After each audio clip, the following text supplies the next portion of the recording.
សួស្តីបងប្អូនទាំងអស់គ្នាខ្ញុំបាទឈ្មោះប៊ុនលីនៅក្នុងវីដេអូនេះខ្ញុំសូមធ្វើការបង្ហាញអ្នកទាំងអស់គ្នានៅកន្លែងមួយដើម្បីធ្វើការយកអីវ៉ាន់ពីប្រទេសចិនមកវាជាលក្ខណៈបែបគេហៅថា B2B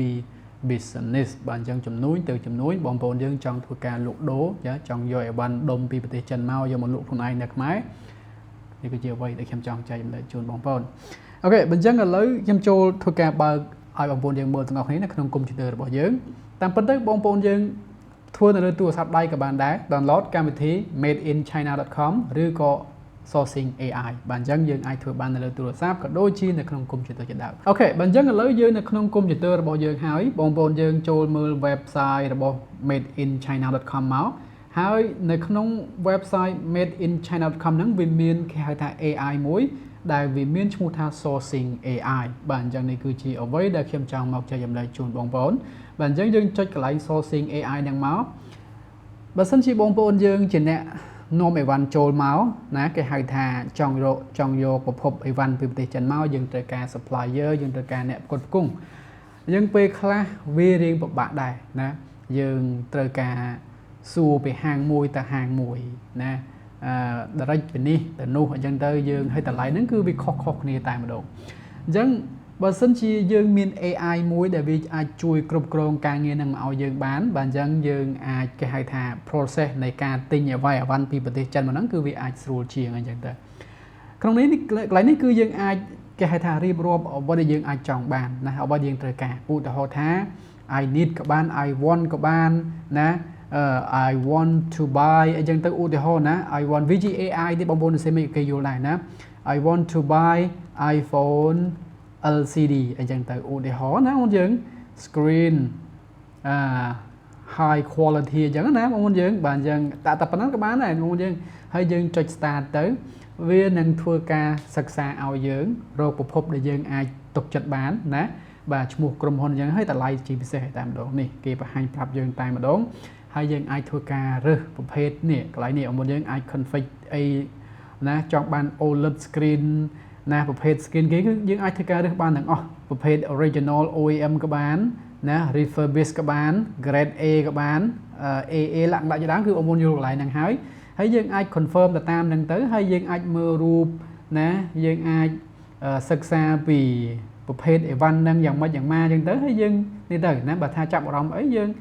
ចុច confirm សិនមកដោយសារយើង filter មិញហ្នឹងណាយើងចង់បានអេក្រង់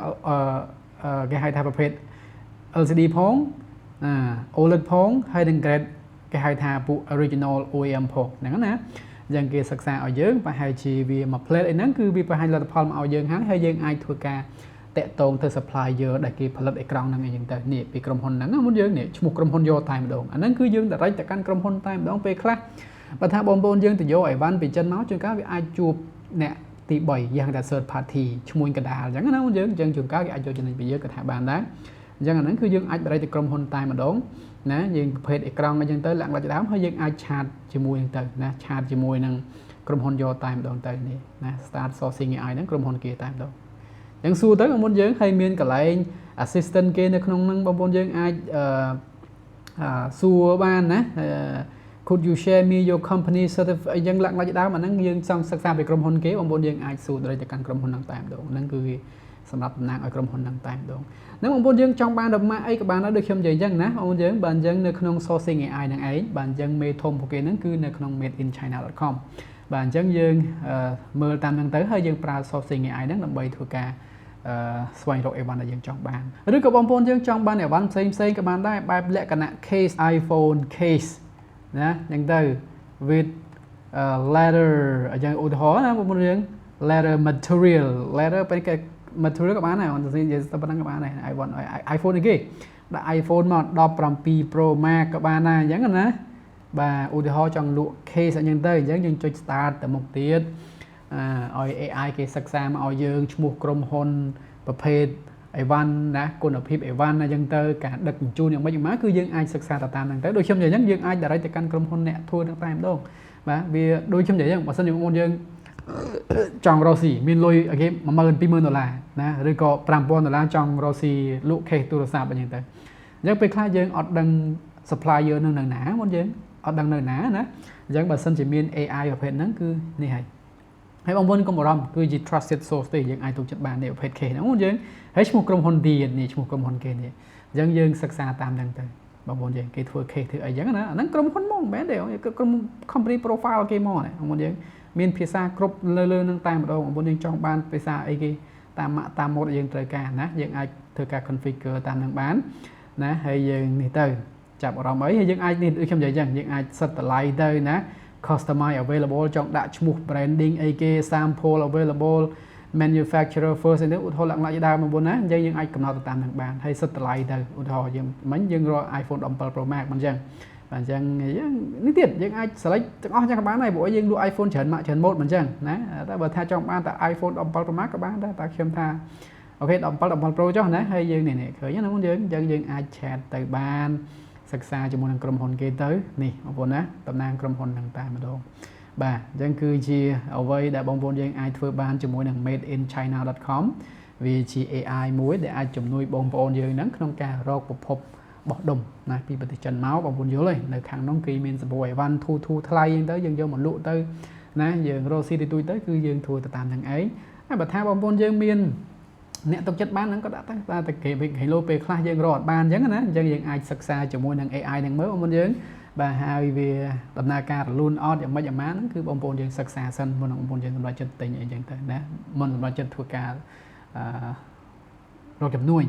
រកស៊ីចង់និយាយចឹងណាអាហ្នឹងគឺលក្ខណៈ B2B business បងប្អូនយើង business ទៅ business ការយកអីវ៉ាន់បោះដុំពីប្រទេសខាងក្រៅមកលោកយើងជាលក្ខណៈធំដុំបងប្អូនណាមិនជាលក្ខណៈលោករាយទេបាទអញ្ចឹងទៅគឺយើងអាចនេះហើយណាយើងសិក្សាតាមហ្នឹងទៅដូចខ្ញុំនិយាយអញ្ចឹងវាមាន AI ជាមួយនេះ sourcing AI ហ្នឹងណាអញ្ចឹងគឺយើងអាចសិក្សាទៅតាមនឹងបានហើយកាលណាបងប្អូនយើងរកប្រភពគ្រប់គ្រងបានហើយបងប្អូនយើងសម្រេចចិត្តធ្វើការដាក់បញ្ជាទិញបើអញ្ចឹងក៏